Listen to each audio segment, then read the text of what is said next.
মালদ্বীপ সৈকত সমৃদ্ধ চমৎকার পর্যটন কেন্দ্র ও সেরা হানিমুন ডেস্টিনেশন। আর আপনি কি জানেন বিদেশিদের কাছে বিয়ে বহির্ভূত বান্ধবীদের সাথে ছুটি কাটানোর সেরা গন্তব্যস্থল এই মালদ্বীপ? ও একে কেন হানিমুনের দেশ বলে সেটাও এই ভিডিওতে দেখাবো। ভিডিওটা পুরো দেখলেই তবে সেটা বুঝতে পারবেন। প্রায় 1200 দ্বীপের সমন্বয়ে গড়ে উঠেছে এই চমৎকার দেশটি। এখানকার প্রায় প্রতিটি দ্বীপেই আছে শুভ্র বালুকাময় সৈকত, কোরাল রিফ এবং স্বচ্ছ নীলাভ জলের হাতছানি। পর্যটকদের জন্য মালদ্বীপ রীতিমতো স্বর্গরাজ্য।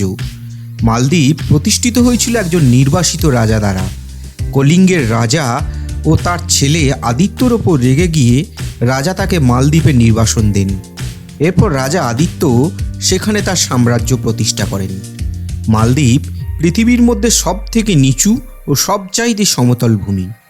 তাই আশঙ্কা সমুদ্রের জলস্তর বেশি বাড়লে হয়তো মালদ্বীপ হারিয়ে যাবে সমুদ্রের অতল গহনে।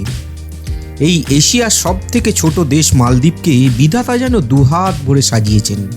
প্রতি বছর বিশ্বের নানা প্রান্ত থেকে লাখ লাখ পর্যটক মালদ্বীপ ভ্রমণ করতে আসে। অনেকের কাছেই হানিমুনের জন্য সব থেকে পছন্দের দেশ মালদ্বীপ। বিশেষ করে পশ্চিমা নবদম্পতিরা ও কিছু লাভ কাপলরা সেখানে যেতে খুব পছন্দ করেন। আর পশ্চিমা পর্যটক মানেই তাদের বিশেষ কিছু সুবিধা দিতেই হয়, যেমন অবাধে পানীয় পানের সুযোগ, ইচ্ছেমতো পোশাক আশাক পরা, নারী পুরুষের বিয়ে বহির্ভূত ও মিলনের সুযোগ। কিন্তু এর কোনোটাই মুসলিম দেশ মালদ্বীপের সংস্কৃতির সাথে সামঞ্জস্যপূর্ণ নয়। এজন্য 2009 সালে দেশটিতে অনুষ্ঠিত প্রথম গণতান্ত্রিক নির্বাচনে জয়ী হয়ে প্রেসিডেন্ট নির্বাচিত হওয়ার পর মোহাম্মদ নাশিদ একটি সংস্কার আনেন। এর ফলে মালেতে বসবাসকারীরা তাদের গেস্ট হাউস এইসব বিদেশি পর্যটকদের কাছে ভাড়া দেওয়ার সুযোগ পান। দেশটি শ্রীলঙ্কা এবং ভারতের পশ্চিম দক্ষিণে অবস্থিত এবং এশিয়া মহাদেশের মূল ভূখণ্ড থেকে এর দূরত্ব প্রায় 1000 কিলোমিটার। দেশটিতে দ্বীপ আছে 1200, কিন্তু মানুষ থাকে মাত্র কয়েকটিতে।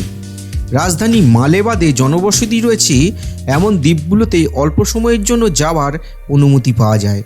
মালে হলো মালদ্বীপ প্রজাতন্ত্রের রাজধানী ও সর্বাধিক জনবহুল শহর।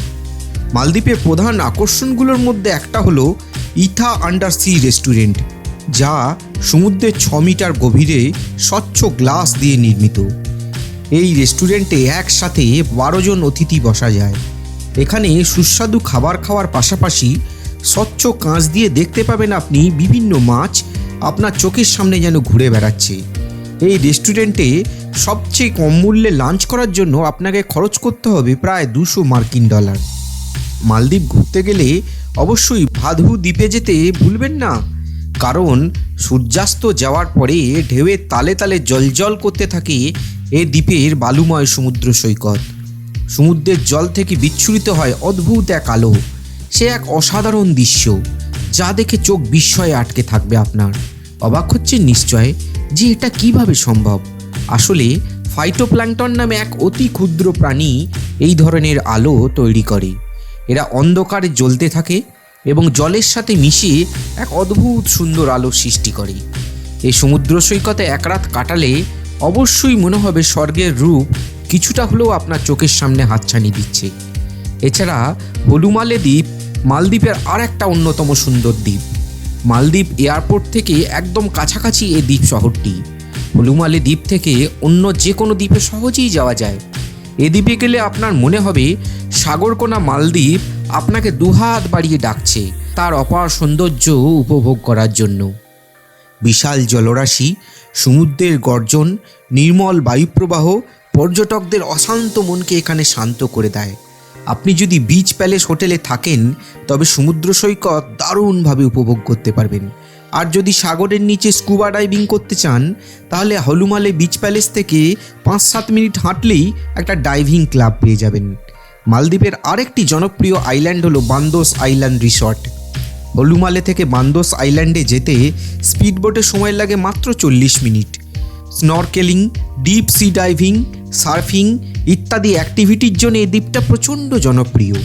মালদ্বীপের মানুষের খাদ্যাভ্যাস মূলত মাছ কেন্দ্রিক। স্কিপজ্যাক টুনা মাছ হিসেবে মালদ্বীপের খুব পছন্দ। এছাড়া টুনা মাছ দিয়ে রান্না করা মাসরিহা কারি তাদের অন্যতম পছন্দের খাবার। তাই সময় সুযোগ বুঝে ঘুরে আসতে পারেন এই ছোট্ট দ্বীপরাষ্ট্র থেকে। রিসর্টগুলো একটু ব্যয়বহুল হলেও মালদ্বীপে প্রকৃতি আপনাকে নিরাশ করবে না।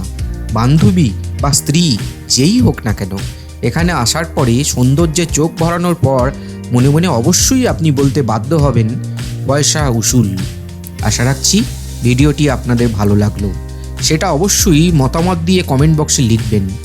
এইরকম আরও তথ্য সমৃদ্ধ ও মজাদার ভিডিও দেখার জন্য এই আমার বাংলা চ্যানেলটি সাবস্ক্রাইব করতে ভুলবেন না যেন। আর ভিডিওটি লাইক ও সবার সাথে শেয়ার করুন। আজ এই পর্যন্তই, ধন্যবাদ।